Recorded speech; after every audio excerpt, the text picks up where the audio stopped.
자, 오늘 최경창의 시부터 한번 보도록 할 텐데요. 최경창에 대해서 먼저 살펴보고 작품에 들어가도록 하겠습니다.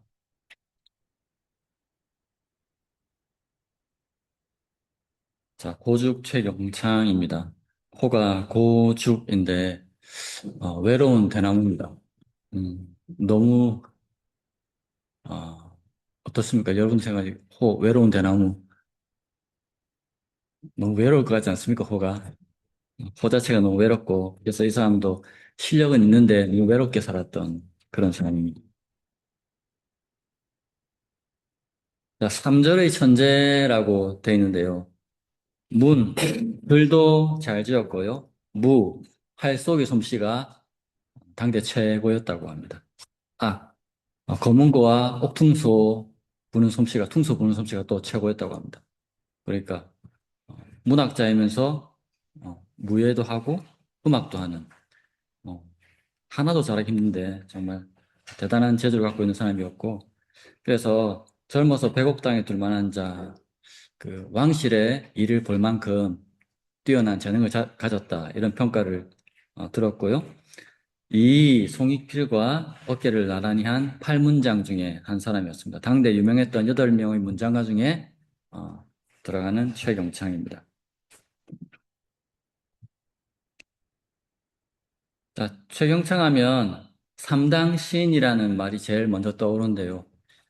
조선 이 당시에 그 이전에까지는 계속 송나라풍의 철학적인 이런 시들이 유행이었는데 이 철학적인 시가 조금 부족한 점이 인간의 감정, 희노애락 이런 게 좀 부족하거든. 근데 그걸 잘 표현한 게 당나라 때 시인데 사람들이 당나라 때 시가 더 수준이 높다 이렇게 심정적으로 좀 생각을 했었습니다. 근데 감히 좀 하지 못한 그걸 실천하면서 내 작품으로 써내지는 못했는데 그걸 잘 써낸 사람이 여기 나오는 최경창, 나중에 볼 이달, 백광운 이런 사람들입니다. 그래서 그 세 사람을 세 명의 당나라풍의 시를 잘 쓴 사람 해서 삼당시인이라고 이렇게 불렀거든요. 자, 송시 같은 경우에는 송나라 때의 시 같은 경우에는 철학적이고 사변적이고 복잡한 수사 그리고 여러 가지 역사적 사실들을 많이 인용해서 시를 썼습니다. 그러니까 좀 딱딱하고 교훈을 담고 있죠. 요새로 생각하면 송나라 때 시는 약간 T 성향이고 당나라 때 시는 F 성향이다 이렇게 보시면 좀 비슷할 것 같네요. 근데 최경창은 이전의 유행인 송시풍과는 다르게 감성적으로 낭만적으로 그리고 삶에서 우러나오는 솔직하고 뭐 명백한 언어로 시를 썼습니다. 그래서 최경창의 시를 청한이라고 평가를 많이 했는데 맑고 서늘하다. 맑고 서늘하다. 그리고 기세가 빠르고 굳굳해서 한경, 어, 매섭다, 사납다 한, 그다음에 굳세다 경.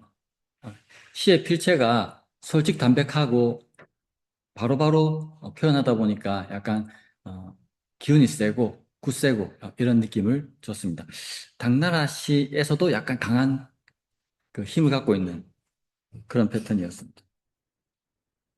일화가 전설처럼 전해오는데 을묘외란이라고 왜구들이 집단적으로 막 쳐들어온 때가 있었습니다. 그래서 마을이 왜구들한테 습격을 당해가지고 최경창이 마을 사람들하고 배를 타고 도망가고 있었는데 그 도망가는 배가 왜구들의 배에 둘러싸였습니다.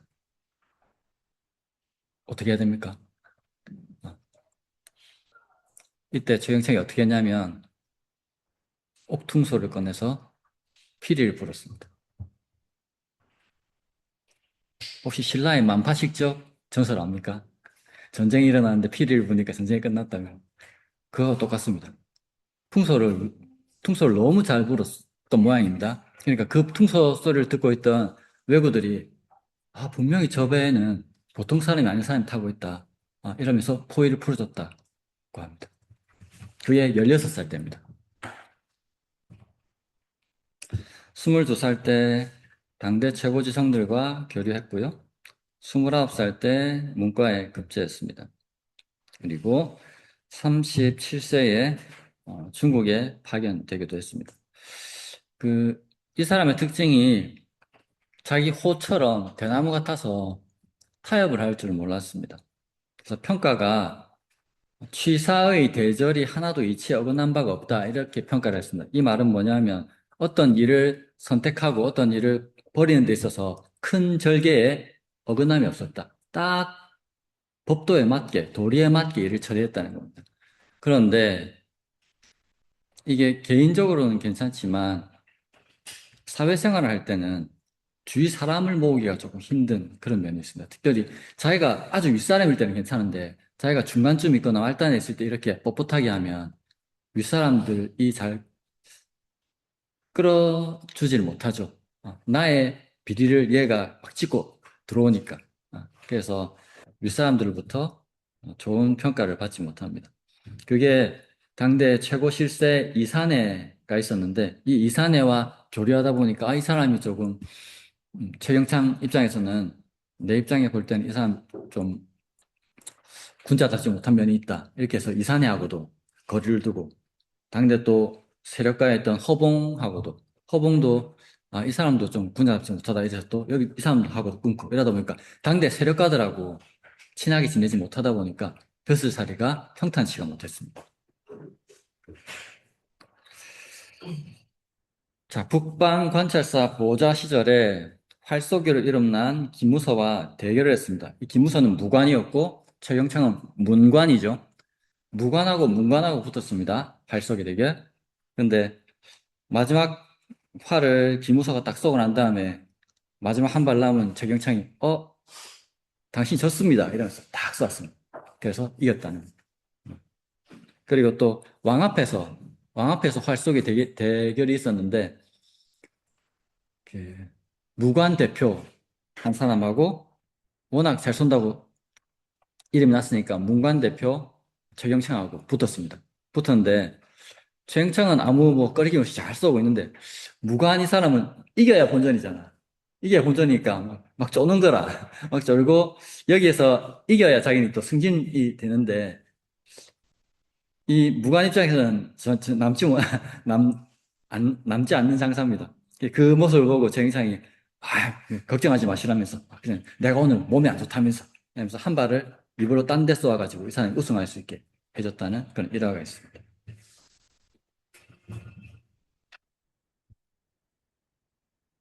자, 선조는 이렇게 문무를 겸한 최경창을 정말 좋아했는데 대신들은 고위 관료들은 최경창을 안 좋아했습니다. 그러다 보니까 선조가 중성부사라는 괜찮은 직책을 최경창에게 내렸는데 대신들이 반대하는 바람에 그 직을 최경창에게 주지를 못합니다. 그래서 강등돼서 좀 낮은 벼슬을 하게 되는데 강등된 지책을 받고 취임지로 가던 도중에 객사를 합니다. 그때 나이가 45입니다. 중국에 사신이 왔을 때 당대 우리나라에서 제일 시를 잘하는 사람들이 접대를 했습니다. 마찬가지로 최경상도 시를 제일 잘했기 때문에 접대를 했는데 그 접대를 받은 명나라 사신 주나누가 이렇게 궁벽진 나라에 이런 재주 있는 사람이 있나 하면서 내가 중원으로 돌아가면 마땅히 강남에 중국 대륙에 이 시를 퍼뜨려서 귀국의 문물이 융성함을 드러내겠다 이렇게 최경창의 시를 보고 이 정도로 칭찬을 했다고 합니다. 자, 이런 최경창의 작품을 한번 보겠습니다. 제 고봉군 산정입니다. 고봉군의 산 정자에 적다, 짓다. 고봉군은 지금 경기도 고양입니다. 경기도 고양의 옛 이름이 고봉군. 자, 첫 번째 구절입니다. 고군 무성곽.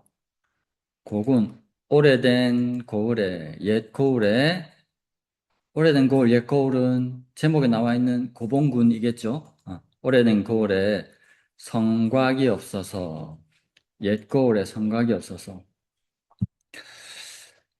여러 가지 이유로 거울을 지키는 성곽을 만들지 못했던 거겠죠? 만들어서 폐허가 됐거나 만들지 못했거나. 산재, 유수림, 산산, 집재, 산속집에는 산속집인데 그냥 집은 아닌 것 같고 지금 고봉군이라고 했으니까 고봉군에 딸려있는 관청의 숙소인 것 같아요. 산재에는 산속집에는 유수림, 나무수, 숲림, 나무숲이 있네. 옛 고을에는 성곽은 없는데 산속 집에는 나무숲이 있네. 뭔가 대비되는 느낌인데 군이라고 하면 성곽이 있어야 되는데 그 성곽이 없어요. 그런데 성곽 대신에 숲이 성곽의 역할을 하고 있네. 그래서 없을 무자와 있을 유자를 대비해가지고 1, 2구에서 이렇게 표현하고 있습니다. 이 표현 방식에 대해서 허균이 평을 달았는데 돌배, 배, 귤, 유자는 각각 그만의 맛이 있다 이렇게 평가를 했습니다. 좀 비유적인 평가인데 어떤 의도를 가지고 이런 평가를 했을까요? 고군무성과 산재유수림 밑에 이 평을 달았거든요. 산속집에는 나무숲이 있네. 이 구절 밑에다가 돌배, 배, 귤, 유자는 각각 그 맛이 있다. 그만의 맛이 있다.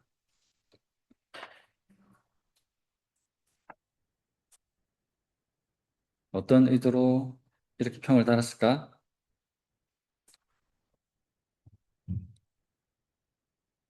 자, 제가 한번 생각해 본 건데요.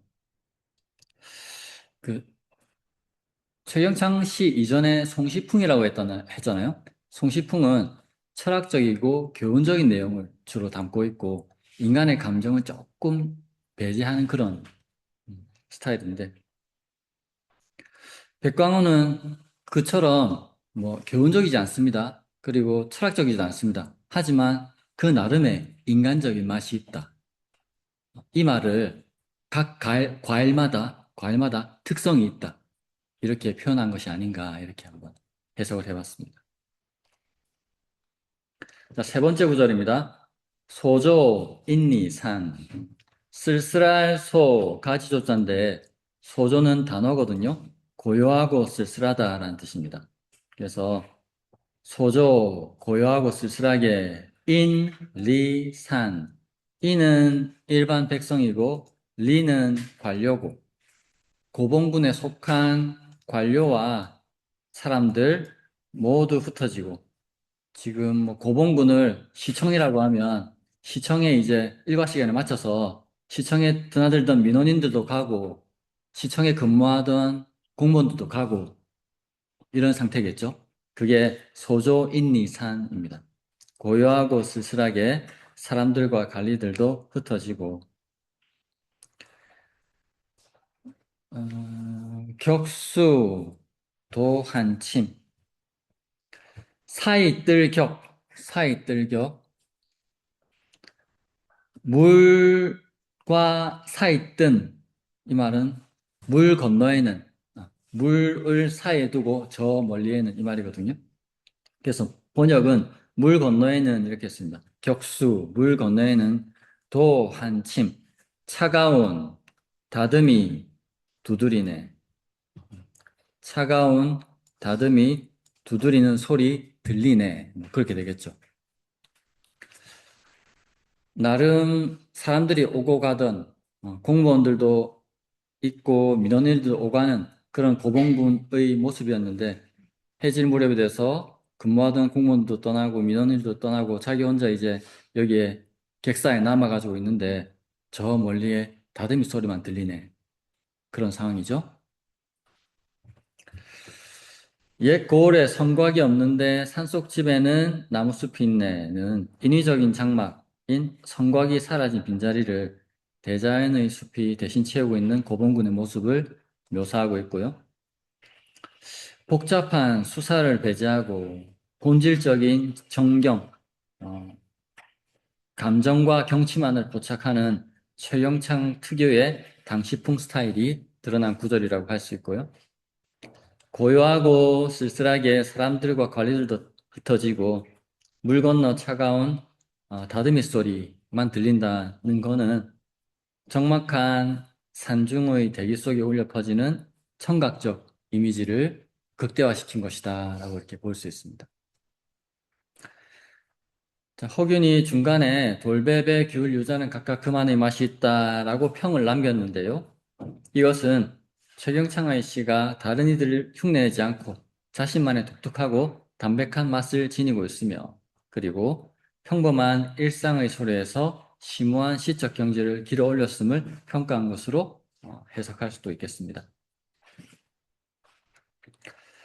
세속의 명예나 권세에 연연하지 않는 소욕과 주어진 정적에 감사하는 지족의 태도는 혼란스러운 정치판에서도 그가 마이웨이를 걸을 수 있었던 힘의 근원이었을 것이다. 이렇게 평가해 봤는데요.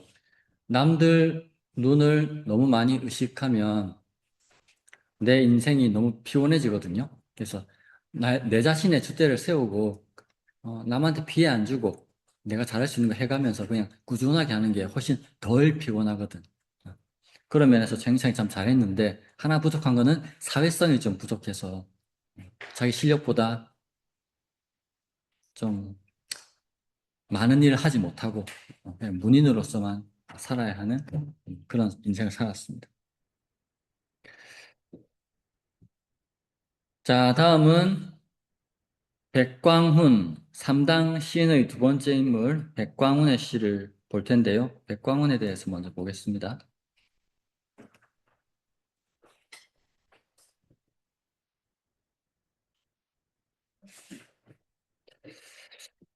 권력을 버리고 시를 얻다. 천재 시인 옥봉 백광훈.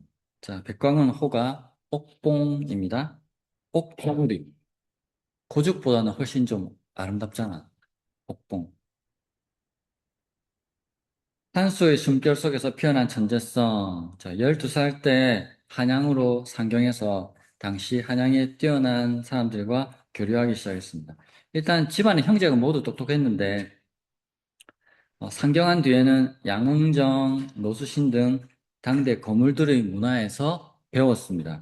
그래서 나중에 뭐 이이, 송익필 이런 사람들과 함께 팔문장의 반열에 들게 됩니다.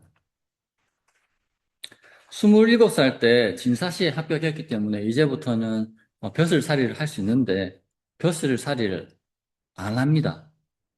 벼슬살이를 안 합니다. 왜 안 했을까 한번 생각해 보면요. 자, 여러분들 같으면 내가 이제 행정고시 1차 합격했고 조금만 더 공부하면 벼슬길 갈 수 있는데 벼슬 안 했어. 벼슬 안 했을 때는 몇 가지 이유가 있을 것 같습니까?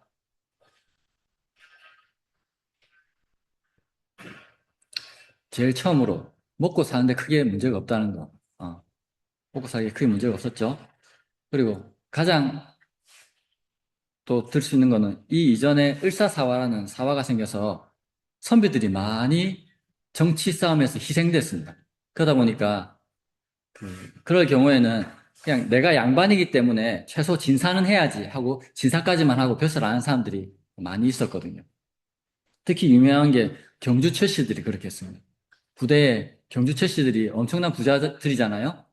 엄청난 부자고 양반인데 부자고 양반이니까 양반이라는 것을 정체성을 가지기 위해서 과거 공부는 해야 돼. 그런데 딱 1차까지만, 진사까지만 딱 하고 그 이상 안 합니다. 왜냐하면 그 이상 했다가 당장에 휘말리면 몇백 년 내려온 자기들 가문의 재산이라는 게 다 망가지거든. 그러니까 그냥 1차까지만 합니다. 백광훈도 그런 복선이 있지 않았을까, 복심이 있지 않았을까, 이렇게 생각을 해봅니다. 뭐, 그 말고도 그냥 공부만 하고 싶었을 수도 있고, 뭐, 그렇겠죠?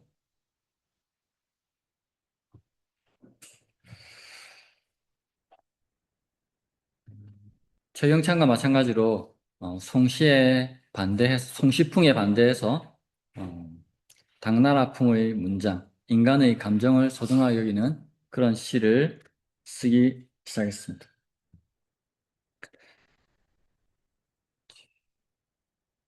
백광훈 시풍 같은 경우에는 당풍 중에서도 생생한 경험과 사실묘사, 낭만적, 염이람, 청신함, 고담함 이런 것들을 표현했습니다. 아, 낭만적이고 예쁘고 맑고 새롭고 예스럽고 담담하고 이런 것들입니다.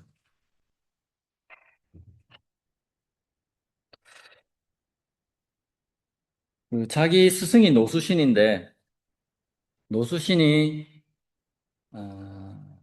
명나라 사신을 맞이하는데 그 노수신 입장에서도 자기 말고 좀 뭐 실무자가 좀 필요했습니다. 그래서 당시 벼슬이 없었는데 자기 제자 중에 뛰어난 백광원을 벼슬이 없음에도 불구하고 같이 어, 그 사신 접대를 합니다. 그러다 보니까 그 사신들이 백광원의 실력을 알게 됐는데 그다음부터 중국 사신들이 백광 선생님 이러면서 보통 실력이 아니라면서 백광 선생, 백광 선생 이렇게 불렀다는 일화가 남아 있습니다. 만 40세쯤 됐을 때 생계 때문에 관직을 시작합니다. 40살 돼서 구급공무원 시작한 겁니다. 생계 때문에. 그런데 벼슬 한 지 몇 년 안 돼서 45살 때 객지에서 세상을 뜹니다.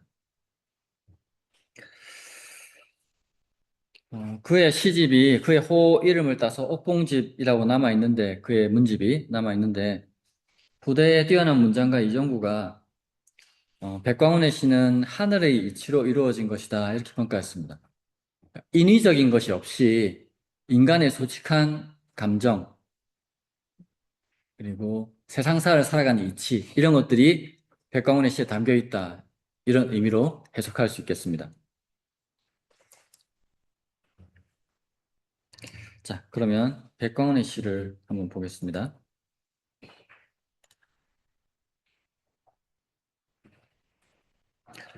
홍경사라는 제목입니다. 홍경사는 충남 천안에 있던 절인데 고려시대 때 세워졌습니다. 고려시대 때 여행자의 안전을 위해서 그 지역에 홍경사가 있던 자리에 도둑들이 많았답니다. 그래서 여행객들이 막 지나가다가 많이 털리고 그래가지고 국가에서 여기에서 절과 숙박시설을 마련해서 도둑들이 좀 안 오게 이렇게 했다는 고려시대 때 절인데 당시 백광원이 있었을 때만 해도 이 터만 남아있고 홍경사 터만 남아있고 홍경사는 없는 그런 상태였습니다. 그래서 이 터에 고려시대 때 학사 최충이 지은 동선 홍경사기라는 비석이 남아 있었습니다. 그래서 홍경사에 백광원이 가서 그 무너진 홍경사 터를 보고 그 비석을 보고 지은 시입니다. 첫 번째 구절. 추초 전조사 가을추 풀초 가을풀 전조사 앞전 왕조조 절사 앞선 왕조의 절 가을풀 앞선 왕조의 절. 자, 여기다가 가을풀 우거진 한번 넣어봤습니다. 괜찮을 것 같죠? 가을풀 우거진 앞선 왕조. 이 말은 앞선 왕조에는 융성했던 절이었는데 지금은 폐허가 돼서 풀만 났다. 이런 의미로 첫 번째 구절을 쓴 것으로 생각이 됩니다. 두 번째 구절. 잔비 학사문 남을 잔 비석비 학사 자, 홍경사에 최충이 지은 비석이 남아 있었다 했죠? 그걸 두고 두 번째 구절을 썼다고 볼 수 있겠습니다. 남은 비석에는 학사 최충의 문, 비석 글씨, 천년 유유수, 천년 유유수, 있을 유, 흐를 유, 물수, 흐르는 물이 있다. 천년 흐르는 물이 있다. 천년 흐르는 물이 있다. 홍경사가 세워졌던 고려시대부터 지금 이 시점 조선 중기까지 500년, 1000년 동안 강물은 그대로 있었다 이 말이겠죠? 1000년 동안 흐르는 물이 있었고 낙일, 견, 기운. 떨어질 락, 해일. 보다, 견. 돌아가다, 귀, 구름운. 락일, 떨어지는 해. 견, 봅니다. 귀운, 돌아가는 구름. 자, 락일, 견, 귀운은 어떻게 해석하는 것이 좋을까요? 락일, 견, 귀운의 주어, 주체는 무엇으로 보면 좋겠습니까?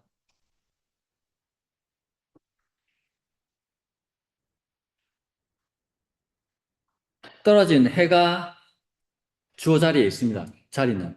그러니까 떨어지는 해가 견 봅니다. 돌아가는 구름을. 이렇게 해석하면 3, 4고 같이 보면 천년 동안 흐르는 물이 있었고 떨어지는 해는 돌아가는 구름 보았지. 이렇게 됩니다. 어떤 느낌입니까? 시를 짓는 화자는 작자는 빠져버리고 그냥 천년 동안 물이 있었고 천년 동안 떨어진 해가 돌아가는 구름을 바라보았고 이런 이미지죠. 그런데 마지막 사구를 견자의 주체를 시 짓는 사람으로 보면 이렇게 해석이 가능합니다. 라길 떨어진 해에 악견귀운 이렇게 되죠. 나는 돌아가는 구름을 보내. 시를 짓는 백광원이 되어서 가을 푸르거진 앞 왕조의 절에 나무 비석에는 학사의 글이 있고 천년 동안 흐르는 물이 었고 떨어진 해 속에 나는 지금 돌아가는 구름을 보내. 뭐 이렇게 해도 됩니다. 주어를 라길로 하느냐, 주어를 시인으로 하느냐. 두 개의 해석 방법이 있는데 여러분들 생각할 때 어떤 게 더 가슴에 와닿습니까? 자, 이것도 다수결 한번 해볼 테니까 잠깐 생각해 보세요. 마지막 사구를 주어를 낙일로 할까? 안 그러면은 나로 할까? 낙일로 할 것인가? 나로 할 것인가?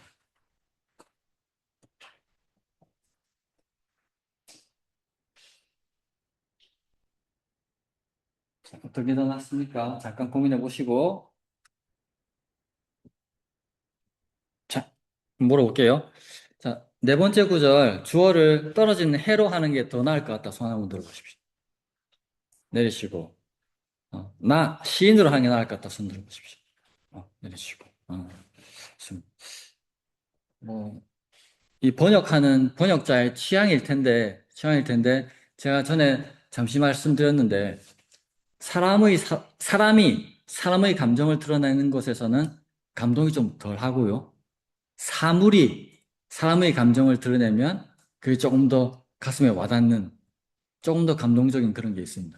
그래서 내가 구름을 본다보다는 태양이 구름을 본다 하는 게 조금 더 전통적인 시 비평에서는 높이 평가하는 그런 표현법입니다.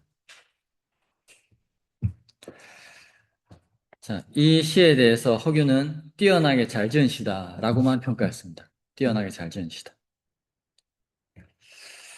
자, 가을풀 우거진 앞 왕조의 절, 남은 비석에는 학사의 글. 이 두 구절은 한때 찬란했던 홍경사의 영광은 사라지고 잡초만 무성한 폐허의 풍경을 사실적으로 묘사하고 있습니다. 천년 동안 흐르는 물이 있었고 떨어진 해는 돌아가는 구름 보았지. 이 두 구절은 홍경사의 창건과 번영 그리고 쇠락을 묵묵히 지켜보았을 천년의 물과 지는 해는 오늘도 변함없이 그 자리에 머물러 있는 것을 이야기합니다.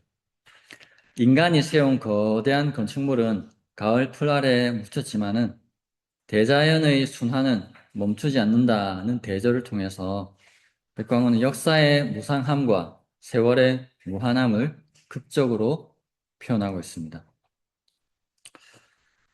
권력과 건물은 사라지지만 진실한 문장과 자연의 섭리는 남는다는 사실은 우리에게 세속적 욕망을 내려놓는 소욕과 현재의 고요에 만족하는 지족의 마음을 일깨워줄 수 있다고 평가할 수 있겠습니다. 자, 백광훈의 다른 시 보겠습니다. 용강 별 성보입니다. 용강은 한강의 다른 이름입니다. 용산 지역을 흐르는 한강을 용강이라고 불렀다고 합니다.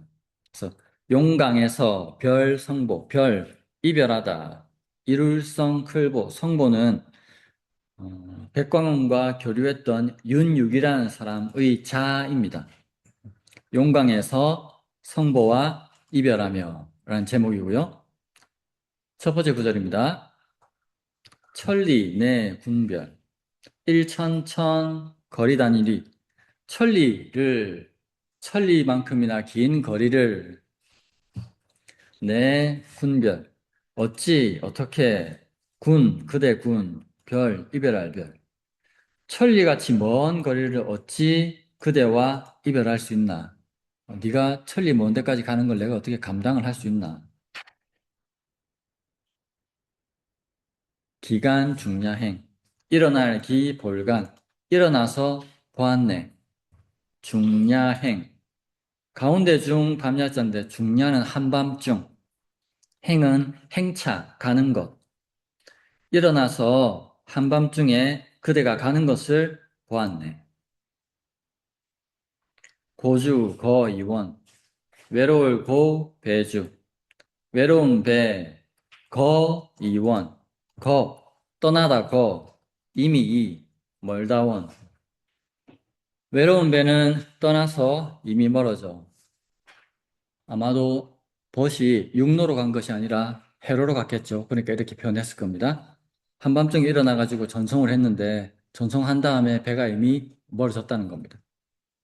월락 한강명 달월 떨어질락 달은 떨어지고 한강령 찰한 강강 울명 달은 떨어지고 차가운 강은 우네 자, 월락 한강명도 앞선 시의 사구절처럼 주어를 또 달리 한번 생각해 볼 수가 있겠습니다. 주어 자리에 한강이 있으니까 차가운 강이 우네 이렇게 되겠죠. 달은 떨어지고 차가운 강이 우네. 그런데 여기에 뭐 주어를 잘 생략하는 한 시의 패턴에서 봤을 때 달 떨어지고 차가운 강에서 나는 오네. 이렇게 해도 되거든요. 마찬가지로 둘 다 해석은 가능하지만 내가 우는 것은 사람이 우는 겁니다. 내가 우는 것보다는 나의 울음을 강한테 맡겨가지고 강이 우는 것처럼 하면 좀 더 슬픔이 독특하게 받아들여집니다. 더 감동을 배가하죠. 그래서 화류법, 의인법을 시에서 사용을 하면 훨씬 더 독자들의 공감을 일으킬 수 있다고 합니다. 그래서 여기서도 달은 떨어지고 차가운 강은 우네.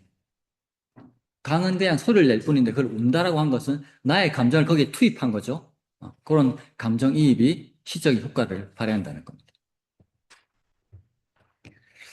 자, 천리를 어떻게 그대와 이별하나 일어나서 한밤중에 가는 것을 보았네. 는 이별의 아쉬움 때문에 잠을 이루지 못하고 깊은 밤길 떠나는 버스의 뒷모습을 끝까지 지켜보는 시인의 애틋한 마음을 담고 있습니다. 외로운 배 떠나 이미 멀어져 달은 떨어지고 차가운 강 운해는 시각적 고립감과 배가 더 보이지 않는 그런 고립감과 청각적 비의 물소리를 동시에 전달하고 있습니다. 자, 여기에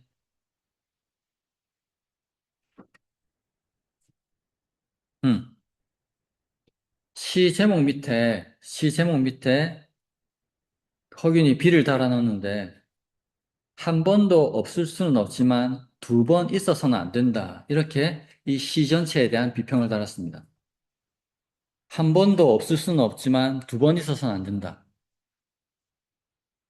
이건 무슨 비평일까? 제가 고민을 하다가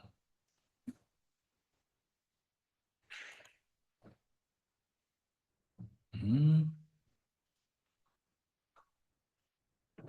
고민을 하다가 갑자기 사라졌을까요?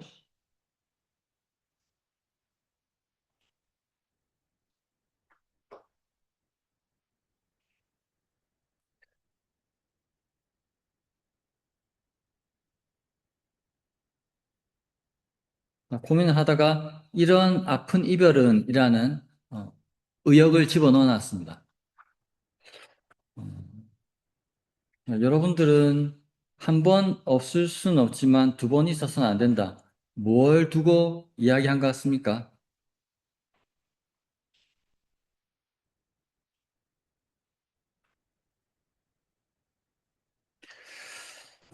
조선시대 12평에 뛰어난 표현이지만 반복하면 안 된다. 이런 표현이 있거든요. 이 원문이, 비평의 원문이 불과무일, 불가유의입니다. 다른 말 없이 불과무일, 불가유의 이렇게 돼 있거든요.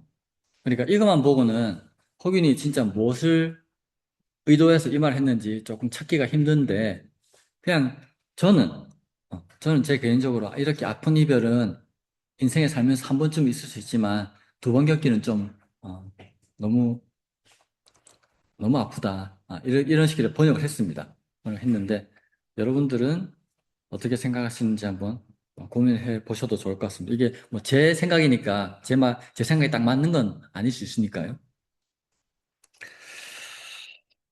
자, 일단 제 해석대로만 하면 이토록 가슴 애이는 아픈 이별은 인간의 삶에서 어쩌다 한 번은 겪을 수밖에 없지만 그 고통이 너무나 처절해서 생애 두 번 다시는 일어나서는 안 될 만큼 비극적이고 아름다운 경지에 도달했음을 극찬했다라고 이제 허균이 평가했다고 풀이를 해봤습니다.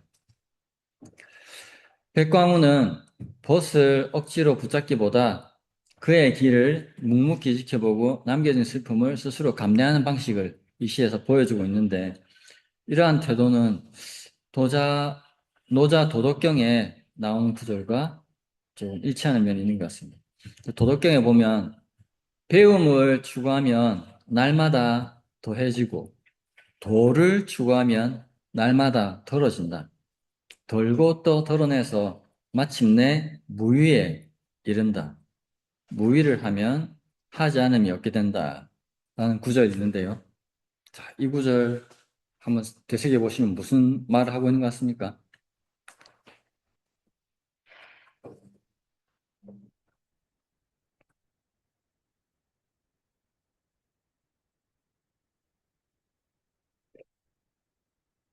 음, 노자는 도를 추구합니다. 도를 추구하는데 저는 제 개인적으로 도, 그다음에 불교에서 말하는 최고경지 열반, 그리고 기독교에서 말하는 하느님의 경지 는 다 똑같다고 생각합니다. 다 똑같다고. 그런 차원에서 보면 도를 하느님의 경지라고 봅시다. 도를 하느님의 경지라고 보면 그 하느님의 경지는 추구해서 얻을 수 있는 걸까요? 아닐까요? 하느님의 경지를 추구해서 얻을 수 있을까요?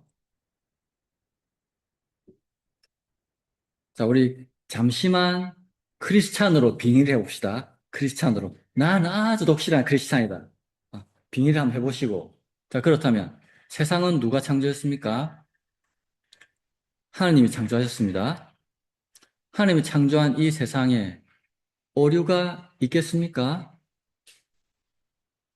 오류가 없습니다. 크리스찬으로 딱 빙의해서 생각하면 오류가 없습니다. 그런데 오류가 없는데 내가 여기서 뭘 하겠다는 겁니까? 난 그냥 하느님 뜻대로 주어진 대로 이대로 행복하게 살면 됩니다. 살면 됩니다. 근데 사람들은 여기다가 권력을 욕심을 냅니다. 재산을 욕심을 냅니다. 이게 이제 인위적인 겁니다. 그런데 무위는 그런 욕심이 없는 겁니다. 하나님이 주신 대로 그대로 살아가는 겁니다. 이게 무위입니다. 그래서 덜어낸다는 거는 나의 탐욕의 마음이나 나의 분노나 이런 것들을 덜어낸다는 겁니다. 그런 걸 덜어내고 완전히 하나님의 마음으로 돌아간다는 것. 그렇게 도를 생각하면 도가 훨씬 더 좀 이해가 쉬워집니다. 백광훈도 인위적으로 가려는 친구를 잡으려기보다는 친구가 저렇게 가는 게 다 뭐 나라를 위한 일이고 하니까 그대로 보내줘야지. 아쉽지만 보내줘야지. 이런 마음가짐. 하나님께서 허락하셨으니까 가는 거니까 그대로 내가 보내줘야지. 안타깝지만 이렇게 하는 겁니다. 억지로 잡으려고 하지 않는 겁니다. 이 뭐 남녀 관계도 마찬가지겠죠. 음, 떠나려는 사람 잡아봤자 내 마음만 아프고 그렇죠? 가는 사람을 보내주는 게 낫겠습니다. 자, 강요 없는 관조와 내면의 고요를 통해 오히려 더 깊은 우정과 삶의 진실을 마주하는 것. 그것이 백광훈의 시가 우리에게 남기는 가장 아름다운 지혜라고 평가할 수 있겠습니다. 자, 백광훈의 다음 시 보겠습니다. 낙중별우입니다. 물이름 낙 가운데 중자인데 낙중은 한양을 가리키는 말입니다. 왜냐하면 한시에서는 중국의 수도를 가져와서 한양으로 쓰는 경우가 많잖아요. 여기서도 후한시대 중국 수도가 낙양이었거든요. 그래서 그 낙양에 낙을 가져와서 낙중, 한양의 가운데에서 이런 표현입니다. 한양에서 별우, 이별할 별, 벗우. 한양에서 벗과 친구와 이별하며 라는 구절이고, 제목이고, 첫 번째 구절을 보겠습니다. 장안 상송처. 제목에서는 낙중이라고 해놓고서는 일구에서는 또 장안이라고 했습니다. 똑같은 단어 계속 쓰기 좀 그래서 바꿨습니다.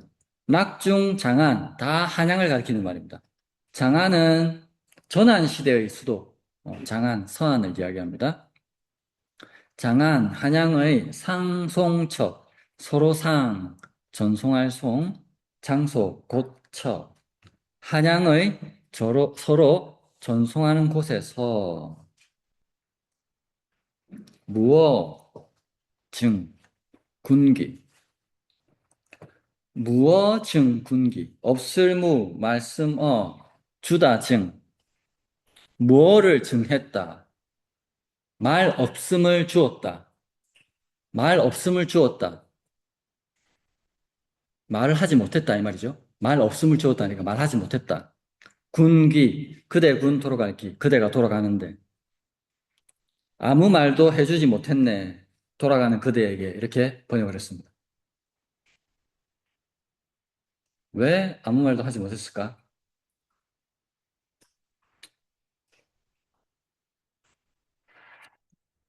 자, 다음 구절 보겠습니다. 각향, 강남망. 다시, 도리어, 다시 각, 향할 향, 다시 향해서 어디를? 강남. 강남을 향해서 망, 바라볼 망. 다시 강남을 향해서 바라보니. 자, 강남은 어딜까요? 자, 강남은 중국의 번화지, 중국의 문명이 아주 발달한 곳, 강남이라고도 하기도 하고, 이상향을 강남이라고 하기도 하고, 여기서는 어떤 의도로 강남을 썼을까요?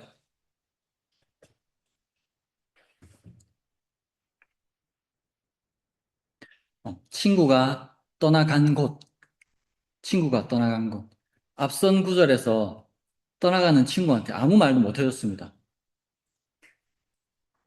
할 말이 너무 많은데, 너무 아쉽고 해서 할 말이 너무 많지만, 일일이 그 말 하지 못해서 아예 아무 말도 못했어요. 그렇게 말도 없이 보내놓고서는 가슴속에 그리움을 어떻게 할 수가 없어서 친구가 간 그곳을 바라보는 겁니다. 그래서 이 구절에 대해서 허균이 평을 남기기를 담담한 말이 흥미가 있다. 크게 뭐 화려하게 수식하지 않고 담담하게 말했는데 친구가 간 곳을 바라본다 이렇게 표현했는데 이 말이 흥미가 있다. 왜냐하면 아, 말, 말을 막 하고 싶었는데 그 말을 못하고 그냥 그 마음을 삼킨 채 바라보는 그 모습을 묘사한 곳에서 이 사람의 그리움을 느낄 수 있기 때문에 바라보니 청산, 우, 낙, 휘. 바라본 곳은 청산, 푸른 산에 우, 또 우, 떨어질 낙, 빛, 휘. 떨어지는 빛만. 푸른 산에 또 떨어지는 빛만. 이 빛은 햇빛일 테고 떨어지는 햇빛이니까 저물력일 테고 해저물 무렵에 떠나간 친구가 간 방향만 바라보면서 그리워하고 있다. 이런 표현이 되겠습니다.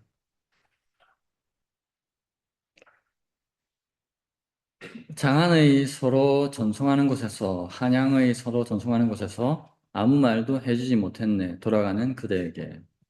이 구절은 이별의 슬픔이 너무 깊어서 오히려 입을 떼지 못하는 역설적인 상황을 묘사합니다.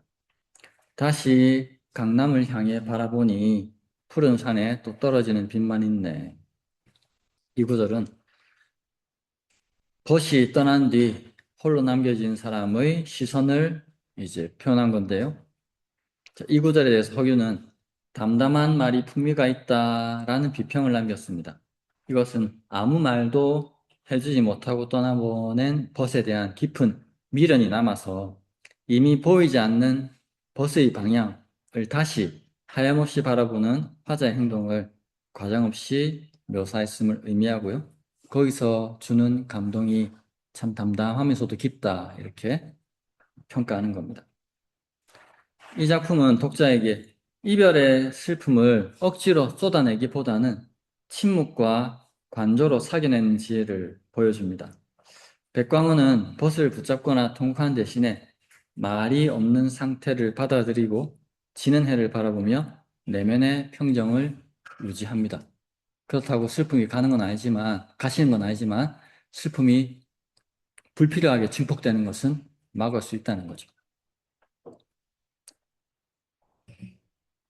자, 백광훈의 다음 시 보겠습니다. 유증이라는 시입니다. 있을 유, 줄증. 줌이 있다. 주는 것이 있다. 저는 번역을 줄 곳이 있는데 이렇게 번역해 봤습니다. 시의 내용과 결합해서 줄 곳이 있는데 이렇게라고 의역을 했고요. 자, 첫 번째 구절. 강남 채련역. 강남의 캘채, 캐다, 따다, 채집하다, 연꽃, 여자여. 연꽃 따는 여자, 여인. 자, 한 시에 채련이라는 표현이 많이 나옵니다. 채련. 이게 일단 1차적으로는 연꽃을 옛날에 땄습니다. 작은 배 띄어가지고 아가씨들이 거기 타가지고 연꽃을 땄습니다. 연꽃도 따고 연꽃의 씨도 땄습니다. 왜 연꽃과 연밥을 땄을까요? 먹으려고. 차 끓이고 그다음에 씨는 또 식용으로 쓰고 그렇게 했습니다. 먹으려고 땄는데 재밌는 건 이 그 연꽃과 연밥에서 연밥을 한자로 연자 이렇게 씁니다. 아들 자자 써가지고 씨라는 뜻이죠. 연자. 그런데 리엔지 이렇게 합니다. 리엔지인데 이거하고 발음이 똑같습니다. 리엔지 가엾사하다 그리워하다 연자. 그러니까 연밥이라는 연꽃의 씨라는 이 단어가 그대를 그리워하다라는 단어하고 발음이 똑같습니다. 그러다 보니까 이게 이중적인 의미를 갖게 되는 거죠. 그러니까 이 채련곡에는 연애의 감정이 들어있다라고 보시고 해석을 하면 훨씬 풍부하게 해석할 수 있습니다. 첫 번째 구절, 강남의 연밥 따는 여인. 두 번째 구절, 강수, 박산류. 강강, 물수. 강의 물은 박산류. 박은 보통은 치다, 때리다 박인데, 여기서는 치다보다는 어루만지다가 더 나을 것 같아요. 그러니까 지금 물결이 산을 굽어가는 모습을 박산류라고 표현한 거거든요. 그러니까 물결이 산을 치고 가는 게 좋을까요? 어루만지고 가는 게 좋을까요? 이거는 연애시니까 치고 가는 것보다는 어루만지고 가는 게 더 좋을 것 같아요. 그래서 저는 번역을 칠박자로 안 하고 어루만질 박으로 해서 강의 물은 산을 어루만지며 흐르네. 이렇게 번역을 했습니다. 그리고 이 구절에 대해서 허균은 평을 달기를 구절을 이어가는 것이 기이하다. 이렇게 표현했습니다.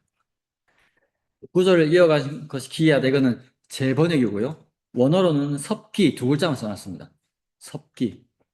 섭은 건너다, 기는 기이하다입니다. 두 번째 구절 밑에 건너는 것이 기이하다. 그래서 이 건너는 것을 저는 구절을 건너가는 것이라고 생각을 해서 구절을 이어가는 것이 기이하다. 연꽃 따는 아가씨 이야기 나왔다가 갑자기 그 연꽃 따는 아가씨 주위 풍경인 물이 산을 흐르는 것을 딱 표현했는데 이게 구절을 이어가는 것이 기이한 그런 표현법이다라고 저는 이해를 하고 이렇게 번역을 했습니다. 세 번째 구절. 연단 미출수. 연꽃 연 짧은 단. 연꽃 짧아 미출수. 안일미 나올출 물수. 연꽃 짧아서 물에 나오지 않았으니. 자, 연꽃을 따겠다고 배를 타고 물 위에 연꽃이 자라는 그 물가에 배를 띄웠습니다. 그런데 따려고 보니까 연잎만 나와 있고 연꽃이 안 나와 있습니다. 네 번째 구절. 도가 춘정수. 노도자 노래가자. 도가는 뱃노래. 노동요죠. 뱃노래는 춘, 봄에 정. 보통은 정치, 정자인데 여기서는 정말로, 참으로 이렇게 번역하는 것이 더 좋겠습니다. 봄에 참으로 수, 근심수. 슬프구나. 뱃노래는 봄에 참으로 슬프구나. 자, 3구, 4구 한번 봅시다. 강남에 연꽃 따는 아가씨들이 연꽃 따려고 배를 띄워서 연못 위로, 강 위로 나갔습니다. 물 위로 나갔습니다. 물 위로 나갔는데 연꽃이 아직 다 자라지 못했어. 그러니까 연꽃을 딸 수가 없어. 그러니까 뱃노래가 즐겁겠습니까? 슬프겠습니까? 목적을 달성하지 못했으니까 뱃노래가 슬픈 국조가 될 수밖에 없죠. 만선이 아니니까. 그래서 뱃노래가 봄에 참으로 슬프구나 이렇게 되는데요. 자, 이거를 제목과 한번 연결시켜 봅시다. 유증입니다. 줄 곳이 있습니다. 줄 곳이 있습니다. 자, 연애시라고 생각해 봅시다. 연애시라고 생각하면 내 마음을 어떤 사람한테 주고 싶어요.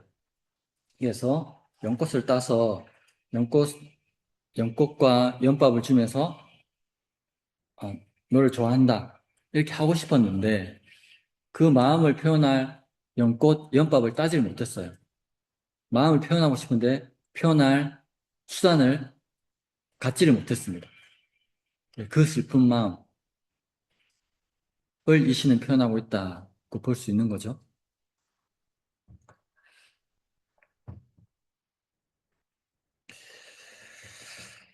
자, 강남의 연꽃 따는 여인, 강물은 산을 어루만지며 흐르네는 연밥을 따서 사랑을 전하려는 여인의 모습과 유고히 흐르는 대자연의 풍광을 대비시킵니다. 호규는 구절을 이어가는 것이 기이하고 빼어나다라고 평하며 평범한 자연 묘사 속에 인물의 심리를 절묘하게 녹여낸 백광훈의 문학적 기량을 높이 평가했습니다. 제목인 유증, 줄 곳이 있다는 의미와 연관지어 볼 때 이 시의 슬픔은 내 마음을 표현하겠다는 목적을 이루지 못한 안타까움에서 비롯됩니다. 연꽃이 짧아 물에서 나오지 않았으니 뱃노래는 정말로 봄에 슬프구나 라는 구절은 사랑을 고백하고 싶은 대상이 있음에도 불구하고 매개체인 연밥이 아직 여물지 않아서 따지 못한 상황을 묘사합니다. 그리고 자, 이 마지막 도가 춘정수에 대해서 혹인이 평을 달기를 당나라 때 시의 운치를 잃지 않았다라고 되어 있습니다. 그러니까 좋아하는 사람에게 연밥을 따서 이번 기회에 내 마음을 표현하고 싶었는데 그걸 표현하지 못하게 된 연밥을 따지 못하는 그 상황에 슬픈 노래를 부르는 이 모습, 이것이 인간의 감정을 진솔하게 잘 표현했다고 생각을 했고 그것을 당시의 운치를 잃지 않았다라고 이렇게 표현하고 있는 겁니다.